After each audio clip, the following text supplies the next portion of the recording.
Today we're going to unbox and build the Outon S1 lamp. Now that we have a pole lined up, all you have to do is just fill in the screws here in these small circles. Just putting the head on the pole here.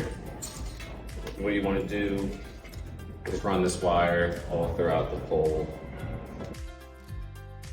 Just take your RGB light strip and then plug this into the head of the lamp and then run this through the pole, sticking it down.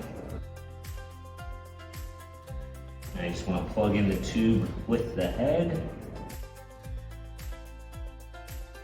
Screw this right onto the base, wiring on the lamp through the base.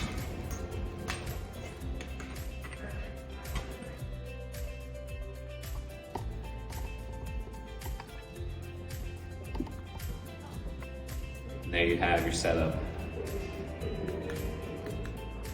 for your Outon S1 floor lamp.